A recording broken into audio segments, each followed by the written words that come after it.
À l'extrême-orient, hanyuma mu burasirazuba bwa kure Dieu dit dans l'Apocalypse, Imana ikavuga mu byahishuwe vers la fin des temps, ku iherezo ry'ibihe il se lèvera ce que l'Apocalypse appelle les rois de l'Orient. hazahaguruka icyo ibyahishuwe byita abami b'iburasirazuba. Pas le roi, ntabwo ari umwami umwe, les rois de l'Orient, abami b'iburasirazuba qui seront puissants militairement, économiquement.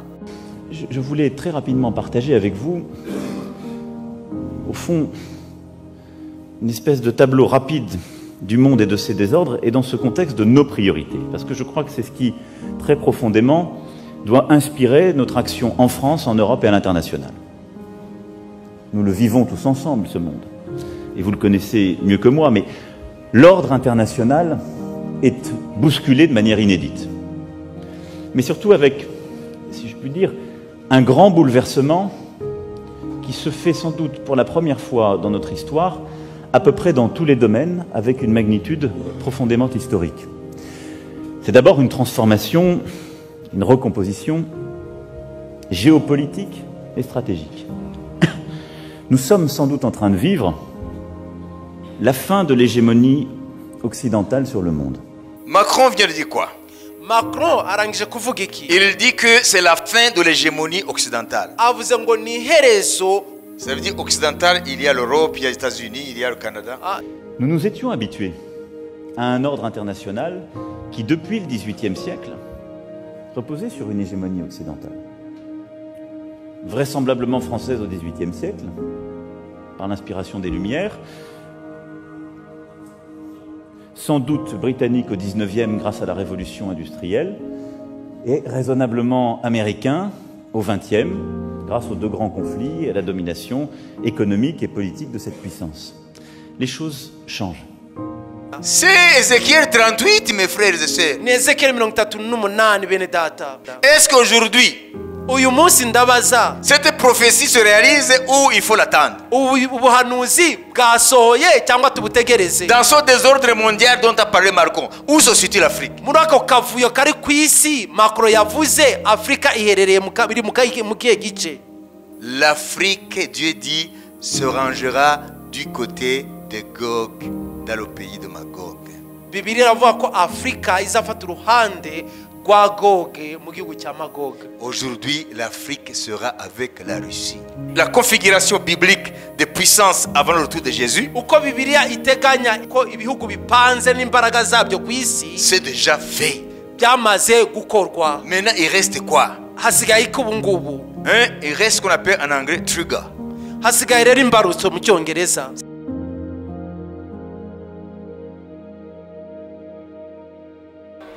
Alléluia. Amen. Donc la Bible n'est pas seulement un livre qui nous parle du ciel. Bibiliya ntabwo ari igitabo kitubwira gusa ku by'ijuru. La Bible contient des prophéties Bibiliya irimo ubuhanuzi qui révèlent le plan de Dieu buhishura umugambi w'Imana pour notre monde. ku byerekeranye n'isi yacu. Donc la Bible contient le plan de Dieu Bibiliya irimo umugambi w'Imana sous forme de prophéties. mu buryo bw'ubuhanuzi, Des prophéties à long terme. mu buhanuzi bwo ku gihe kirekire, Des prophéties qui datent des millénaires. ubuhanuzi bumaze ibinyagihumbi.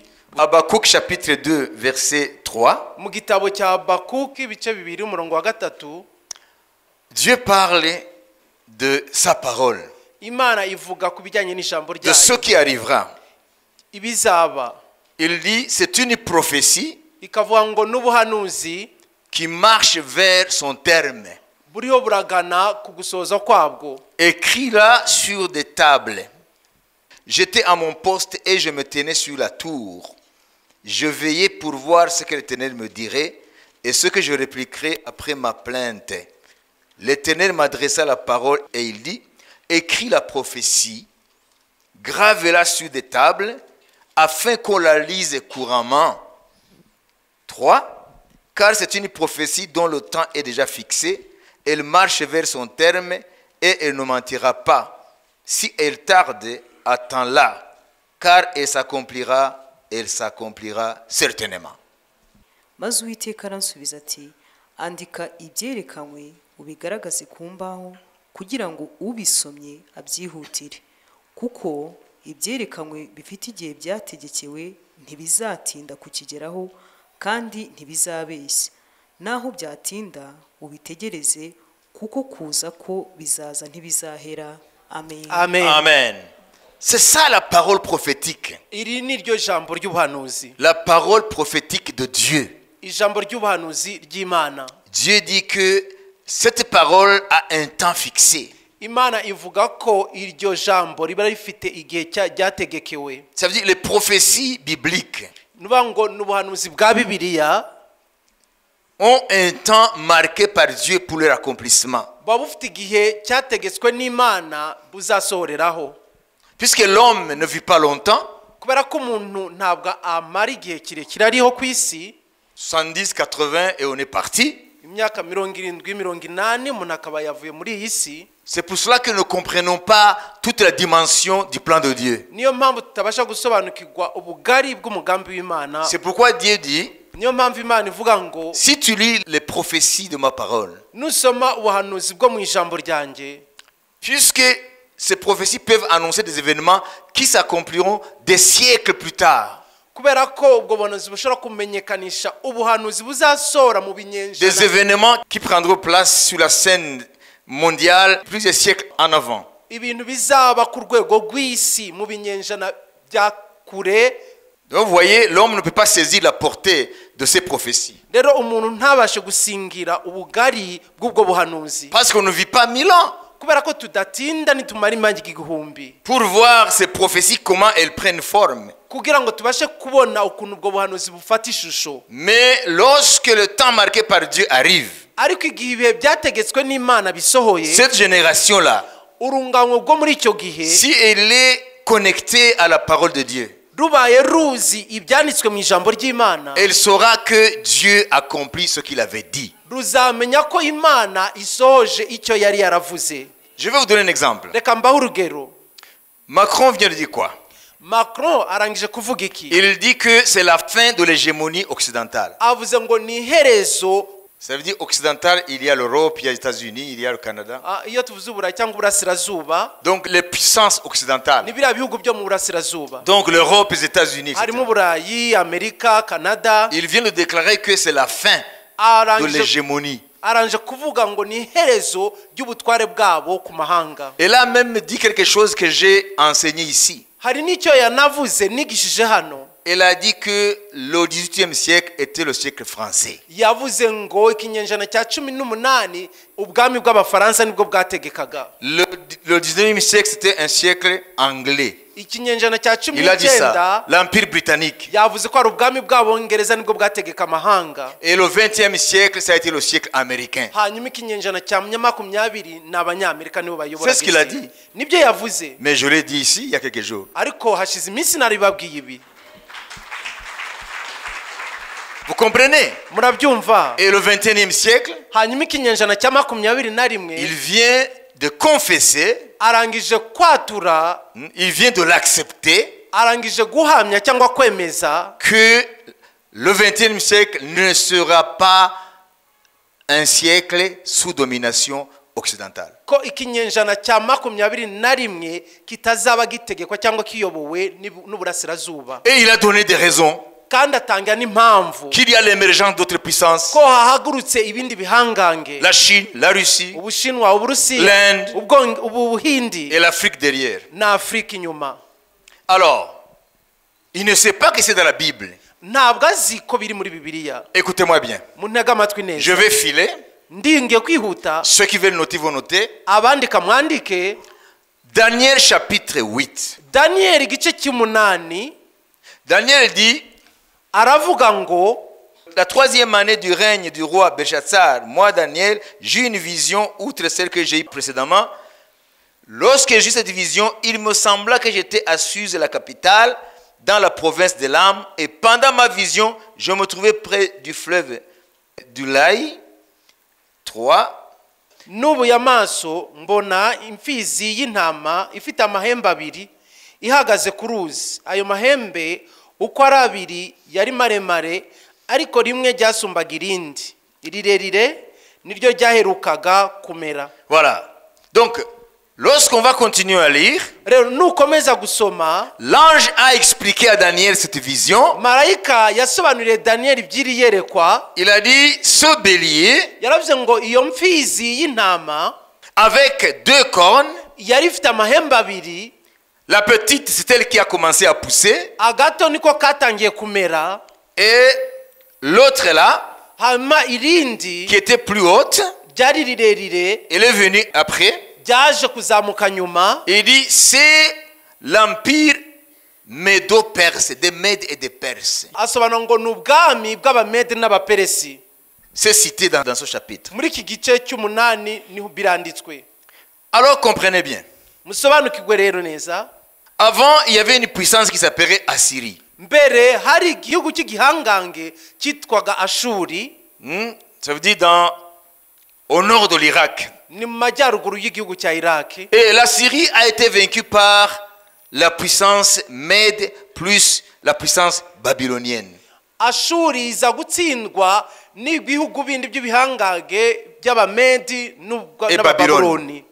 Et après, nyuma yaho Babylone a été vaincue par les Mèdes. Babyloni itsindwa n'abamedi. Qui sont les Mèdes? abamedi ni bandi? Où se trouvaient-ils? baherereye he? Les Mèdes vivaient en Iran, l'ancienne Perse. abamedi bari baherereye muri Irani, aribwo buperisi bwa kera. Et puis, les Mèdes ont dominé un temps qui est relativement court. abamedi rero baza kuyobora igihe kitari kirekire cyane. Et les Perses étaient soumis aux Mèdes. abaperisi rero bari bahatswe n'abamedi dans une région qui s'appelle l'Iran actuel. mu gace kamwe ariko Irani yo muri iki gihe. Et par après, les Perses se sont soulevés. noneho nyuma yaho ubuperesi bwivana ku gitugu Et la cy'abamedi. Perse a vaincu les Mèdes. abaperesi rero batsinda abamedi. Et la Perse a dominé le monde pendant 200 ans. abaperesi bayobora amahanga isi imyaka 200.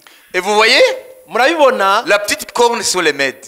kariya kahembe gato n'abamedi. Et la haute corne, ce sont les Perses. ka gahembe karekare ni ubuperesi.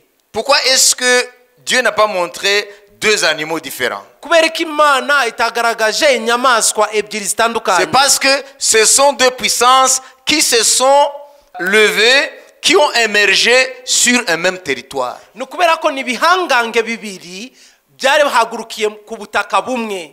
Vous comprenez? murabyumva? Donc c'est l'Iran ni Irani où vivaient les Mèdes et les Perses. niho hari hatuye abamedi n'abaperesi. Voilà pourquoi Dieu a montré un seul animal, un bélier. niyo mpamvu Imana yagaragaje inyamaswa imwe ariyo mfizi y'intama. En 555 avant Jésus, muri 555 mbere ya Yesu, c'est là où la puissance perse a vaincu la puissance des Mèdes. niho abaperesi batsinze abamedi. Et la Perse a dominé le monde. noneho ubuperesi buyobora isi Jusqu'en Grèce, jusqu'en Europe, kugeza mu Bugiriki za Burayi, jusqu'en Égypte. kugeza muri Egiputa. Ce sont les Perses qui ont dominé le monde pendant 200 ans. ubuperesi nibwo bwayoboraga isi imyaka 200.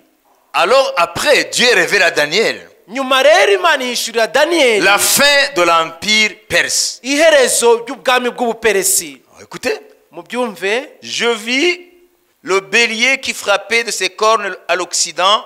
Ça veut dire, il est arrivé jusqu'en Europe, l'Occident, donc en Grèce, au septentrion, vers la Russie, au midi, vers l'Afrique, donc l'Égypte.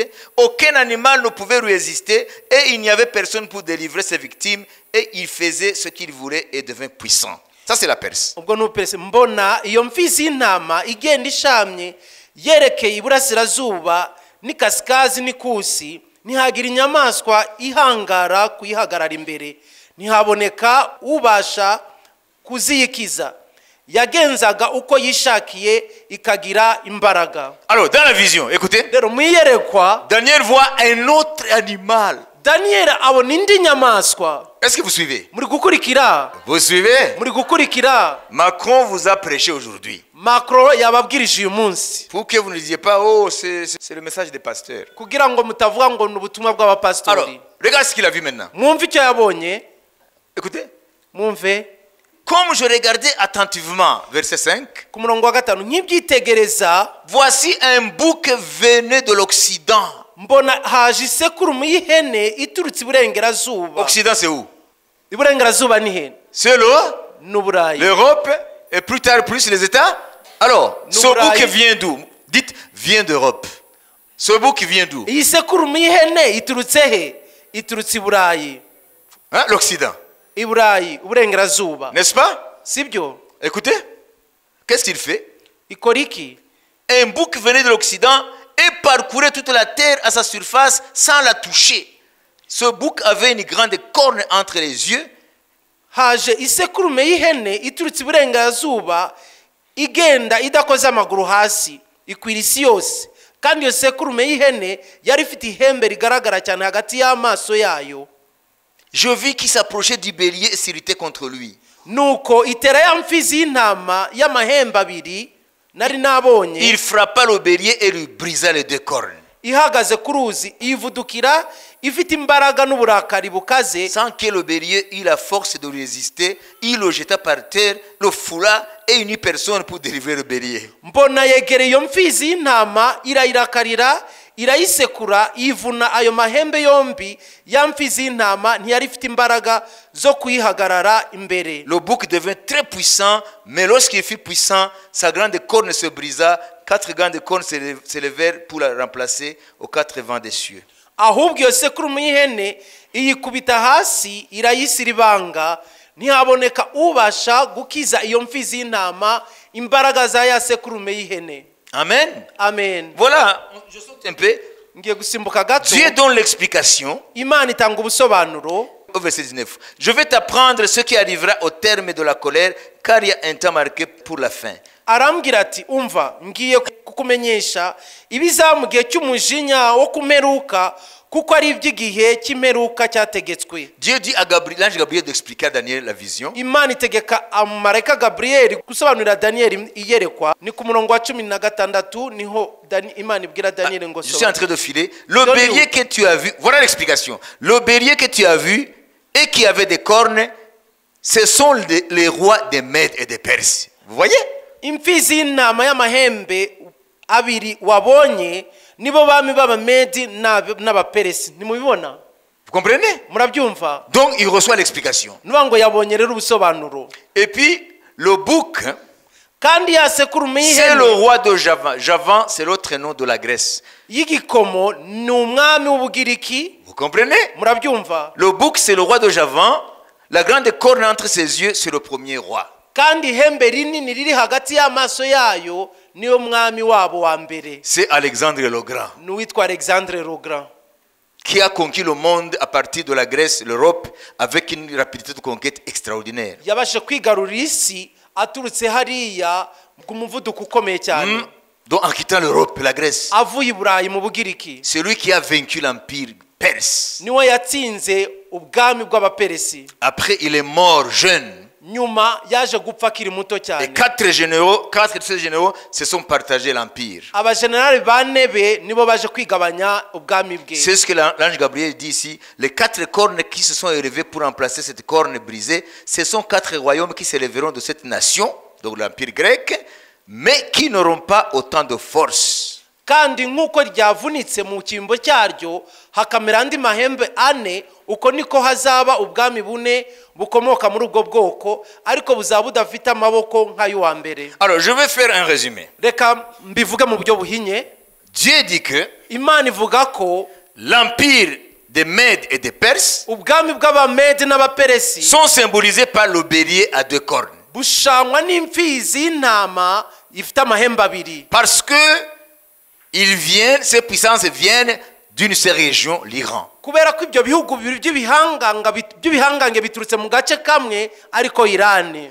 Alors, le bouc, Rero isekurume y'ihene qui est parti avec une seule corne, yaje guhaguruka n'ihembe rimwe et quitter l'Occident iturutse mu burengerazuba sans toucher le sol, itagendera ku butaka avec une rapidité ku extraordinaire. muvuduko uteye ubwoba. C'est Alexandre, le premier conquérant grec. Ni Alexandre wa murwanyi wa mbere w'Ubugiriki. Alors, il est allé jusque en Perse Yaragiye agera no mu Buperesi, et il a détruit l'empire perse. noneho asenya ubwami bw'Abaperesi. Et Après, il est mort jeune, nyuma aza gupfa akiri à muto 31 ans, mu myaka 31 à cause de son intempérance. kubera kutabasha Il buvait beaucoup. yaranywa inzoga nyinshi. C'était un vaillant yari intwari, soldat. yari ingabo, Un stratège extraordinaire. azi ubuhanga mu bw'intambara. Il a été formé par le philosophe Aristote. yigishijwe n'umufilozofi witwa Aristote. Donc c'était grand intellectuel. rero yari umuhanga, umunyabwenge. Alors, noneho à sa mort, ku rupfu rwe 4 de ses généraux se sont partagés l'empire. abajenerali bane be baza kwigabanya ubwami bwe, Les 4 cornes ariyo ya mahembe ane qui ont remplacé la grande corne cassée. yaje gusimbura rya hembe rimwe ryavunitse. Alors, où est la Rome ici? Roma y'iki gihe irihe? Ou Rome depuis que Rome existe? cyangwa kuva Roma ibaho tuyibona he hano? Comprenez? mubyumve. Puisque les Mèdes et les Perses ont émergé à partir d'une même région, l'Iran, kubera ko abamedi n'abaperesi bakomotse mu gace kamwe ariko Irani, Dieu a utilisé un seul animal, Imana yakoresheje inyamaswa imwe gusa, donc le bélier. ariyo ya mfizi y'intama. Alors, puisque Rome et la Grèce sont sur le même territoire, l'Europe, kubera ko rero ubu Roma n'Ubugiriki nabwo buri ku gace kamwe aribwo Uburayi, Dieu a utilisé un même animal, le bouc. Imana nawe yakoresheje inyamaswa imwe ariyo ya sekurumu y'ihene. Après la mort d'Alexandre, nyuma rero yo gupfa kwa Alexandre, la grande corne du bouc, ryariyo rya hembe rirerire ry'isekurumu y'ihene, 4 généraux sont partagés l'empire.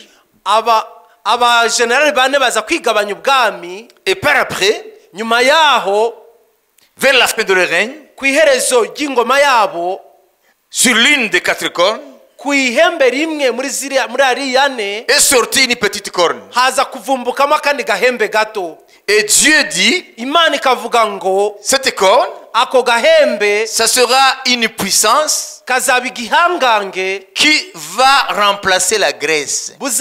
kizasimbura Ubugiriki. Ça veut dire la Grèce, nuvuga ngo Ubugiriki sa puissance, imbaraga zabwo va entrer dans cette nouvelle puissance qui est Rome, parce que c'est le même territoire, c'est l'Occident, c'est l'Europe. zizinjira muri icyo gihangange gisha aricyo Rome, kuko ni ku butaka bumwe. La Perse, c'est la continuité des Mèdes, n'est-ce pas? Ubuperesi ni ubutegetsi bw'Abamedi bwakurikiye, Même s'ils ne sont pas des Mèdes. nubwo batari Abamedi.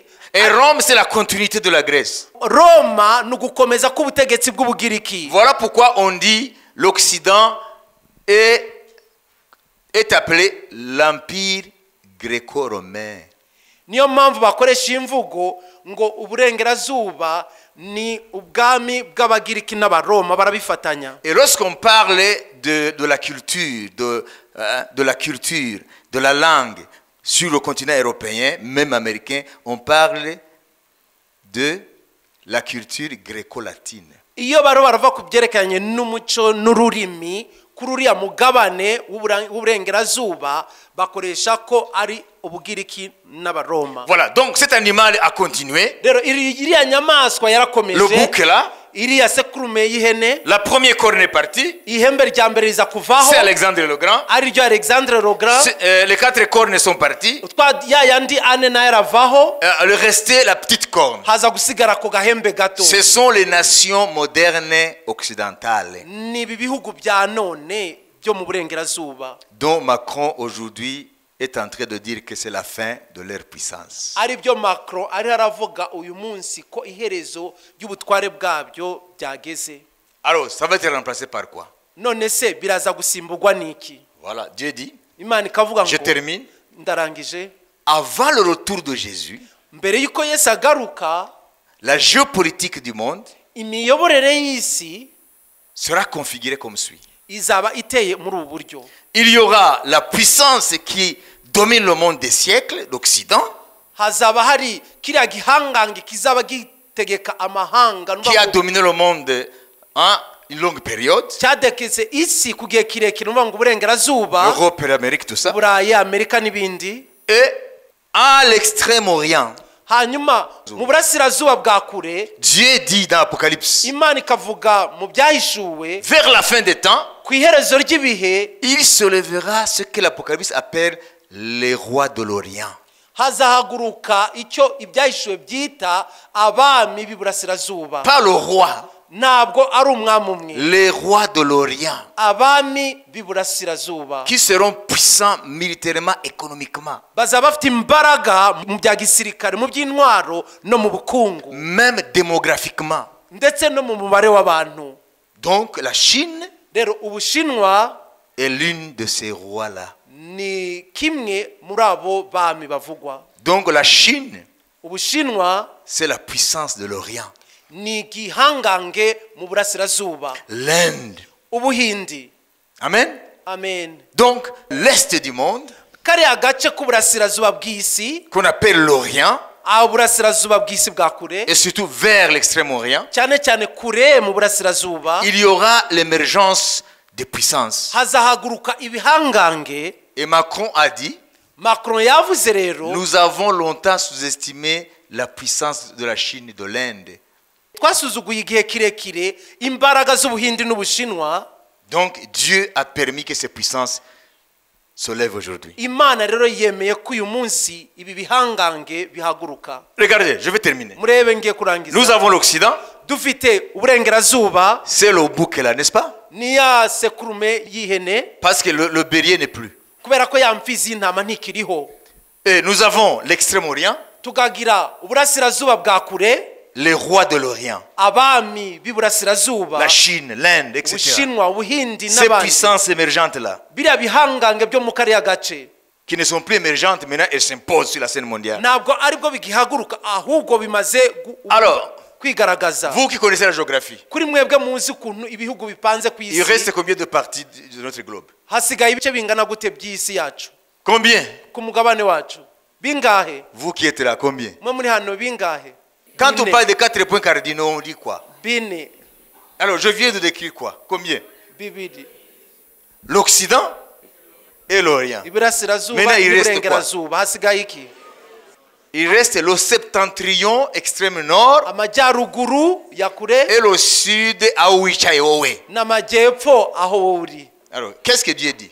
Imana ivuga iki kuri ibyo? Il dit dans Ézéchiel, Iravuga muri Ezekiyeli, pendant que Dieu est en train de configurer les puissances, les forces, igihe Imana izabira irapanga uko imbaraga zaba zipanze ku isi, à l'extrême nord, septentrion, mu majyaruguru ya kure se lèvera la Russie. hazahaguruka Uburusiya, Gog du pays de Magog. Goge mu gihugu cya Magoge. Est-ce vrai aujourd'hui? Niko biri uko uyu munsi, D'ailleurs, Macron a dit que la Russie est en train de réussir. kandi Macron yabivuze ko Uburusiya buriho buragera ku ntego zabo. Alors, il reste quoi? Hasigaye iki? Hein? South. Amajyepfo. Il reste toi. Hasigaye wowe. Ubi menya ni wowe usigaye. Alors, qu'est-ce que Dieu a dit à propos, hein, du sud? Imana yavuze iki ku byerekanye n'amajyepfo? Écoutez, Mwumve. Dieu dit, Imana ivuga ngo dans cette configuration de puissance, muri uko kuntu imbaraga ziyoboye isi zaba ziteye, pour que ces forces s'affrontent dans la dernière guerre mondiale, l'Armageddon, kugira ngo zibashe guhangana no kurwana mu ntambara ya nyuma ariyo Armagedoni, qui ramènera Jésus visiblement, ari izatuma Yesu agaruka ku buryo bugaragara, l'Afrique, Dieu dit, se rangera du côté de Gog, dans le pays de Magog. Bibiliya iravuga ko Afurika izafata uruhande rwa Goge mu gihugu cya Magoge. Aujourd'hui, l'Afrique sera avec la Russie. Ubuhanuzi buvuga ko Afurika iri bufate igice cy'Uburusiya. C'est Ézéchiel 38, mes frères et sœurs. Ni Ezekiyeli 38 bene data. 38, 39. Ibice 38 n'ibice 39. Est-ce qu'aujourd'hui, uyu munsi ndabaza, cette prophétie se réalise ou il faut l'attendre? ubuhanuzi bwasohoye cyangwa tubutegereze? Dans ce désordre mondial dont a parlé Macron, où se situe l'Afrique? Muri ako kavuyo kari ku isi Macron yavuze, Afurika iherereye mu kihe gice? L'Afrique du Sud est avec qui? Avec l'Europe, les États-Unis ou avec la Russie? Afurika y'Epfo iri kumwe n'uruhe ruhande, Uburayi cyangwa Uburusiya? Uburusiya. Voilà, l'Afrique du Sud fait partie des BRICS. Afurika y'Epfo iri mu byitwa BRICS. Alors, quand on dit Afrique du Sud, Iyo bavuze Afurika y'Epfo rero, c'est la puissance qui nous représente. ni igihangange kiduserukiye nka Afurika. Ça veut dire dans les pays émergents. Nuvuga ngo ni muri bya bihugu biro birazamuka. En Afrique, on parle de l'Afrique du Sud. muri afurika bavuga rero afurika y'epfo. Elle pèse économiquement, militairement, industriellement. Mu buryo bw'ubukungu bifite uburemere ku isi, mu bukungu, mu gisirikare ndetse no mu buryo bw'umubare w'abantu. Amen. Amen. Et regardez d'autres pays aussi. Murabe n'ibindi bihugu nabyo Commence à se ranger du côté de la Russie. bitangiye kujya ku ruhande rw'Uburusiya. Et Dieu dit, Imana ikavuga ngo toi Gog du pays de Magog, wowe Gog wo mu gihugu cya ça veut dire Magog, la Russie, nuvuga ngo Uburusiya tu seras le chef uzaba umutwe des nations suivantes. w'ibi bihugu, La Perse, Ubuperesi l'Iran.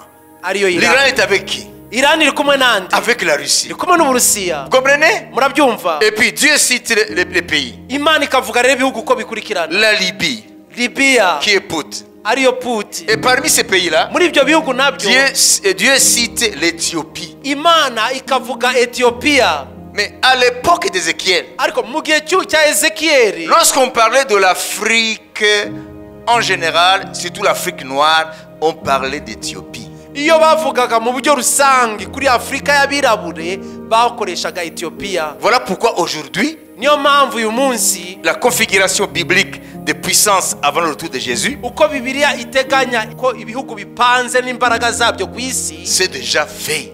byamaze gukorwa. Maintenant, il reste quoi? Hasigaye ko ubu ngubu Il reste ce qu'on appelle en anglais trigger. hasigaye rero imbarutso mu Cyongereza, Ça veut dire l'enlèvement de l'église. nuvuga ngo kuzamurwa kw'itorero. Parce que les nations, les puissances, telles que prophétisées, se rangent déjà en ordre de bataille. Kubera ko ibihugu by'ibihangange uko Imana yabihanuye byamaze kwipanga ku murongo w'intambara. C'est pourquoi il faut vraiment se réveiller. Niyo mpamvu dukwiye koko gukanguka, N'est-ce pas? sibyo? Si la Bible ne te parle pas, Bibiliya n'ibintu nitakubwira, Macron t'a parlé. Macron Que yakubwiye. Dieu vous bénisse. Imana ibahe umugisha.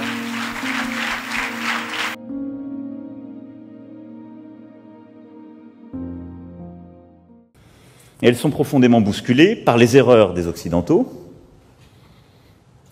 dans certaines crises, par les choix aussi américains depuis plusieurs années, et qui n'ont pas commencé avec cette administration, mais qui conduisent à revisiter certaines implications dans des conflits au Proche et Moyen-Orient et ailleurs, et à repenser une stratégie profonde, diplomatique et militaire, et parfois des éléments de solidarité dont nous pensions qu'ils étaient des intangibles pour l'éternité, même si nous avions constitué ensemble dans des moments géopolitiques qui pourtant aujourd'hui ont changé.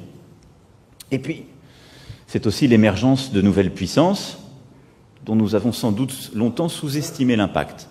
La Chine au premier rang, mais également la stratégie russe, menée, il faut bien le dire, depuis quelques années avec plus de succès. J'y reviendrai.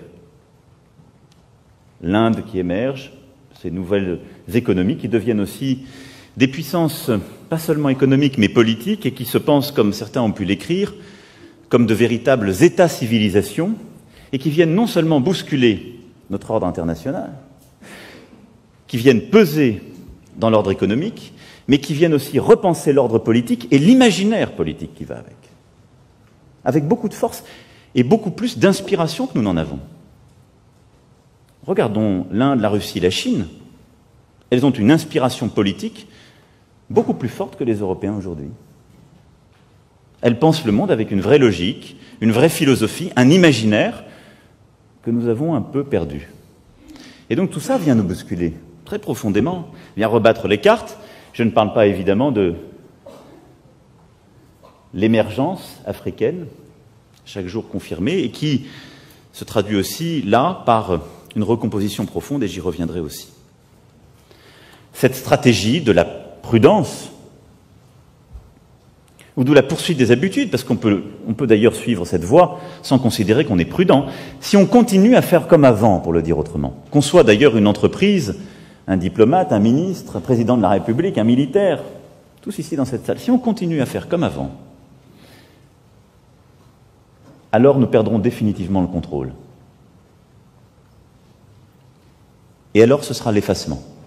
Je peux vous le dire avec certitude. Nous savons que les civilisations disparaissent, les pays aussi. L'Europe disparaîtra. L'Europe disparaîtra avec l'effacement de ce moment occidental et le monde sera structuré autour de deux grands pôles les États-Unis d'Amérique et la Chine. Et nous aurons le choix entre des dominations, nous pourrons faire semblant de l'oublier, on peut le faire très bien, on l'a déjà très longtemps fait sur beaucoup de sujets, on expliquera que nous sommes souverains, on se battra pour maintenir les emplois dans notre pays en faisant des compromis bancals avec des groupes sur lesquels nous ne pouvons plus rien, on essaiera d'avoir des politiques environnementales dans notre pays ou sur notre continent, mais ce sera déjà trop tard puisque nous n'en aurons plus la maîtrise, et les choses fileront. C'est la ligne de plus grande pente. C'est la ligne de plus grande pente. Il y a une autre stratégie, celle de l'adaptation. Qui consiste à dire il faut, au fond, courir plus vite face à ce monde qui bouge. Donc on va essayer de faire quelque chose sur l'écologie vaguement, mais on doit s'adapter à cet ordre qui va plus vite, faire des réformes pour rattraper les autres simplement, en essayant de ne pas vraiment changer, de ne pas vraiment peser. C'est un scénario intermédiaire qui, assez rapidement à mes yeux, nous conduira au même résultat. Je pense même qu'il nous conduira au même résultat avec pour conséquence une réaction profonde, un rejet de notre population, parce que nous ne sommes pas un pays qui aime s'adapter. Nous avons parfois même le défaut de vouloir changer le monde pour ne pas nous adapter, et nous n'aimons pas nous adapter. Je crois que la vocation de la France est ce qui correspond à la nécessité du temps présent. C'est d'essayer de peser dans cet ordre du monde avec les cartes qui sont les nôtres pour ne pas céder à quelque fatalité que ce soit, mais tenter de bâtir un ordre nouveau, dans lequel non seulement nous aurions notre place, mais nos valeurs, nos intérêts, au fond, pourraient l'avoir. Et donc, je ne crois qu'à une chose, c'est la stratégie de l'audace, de la prise de risque. Ce qui veut dire que tout ce que nous sommes en train de faire et tout ce que nous ferons ne réussira peut-être pas.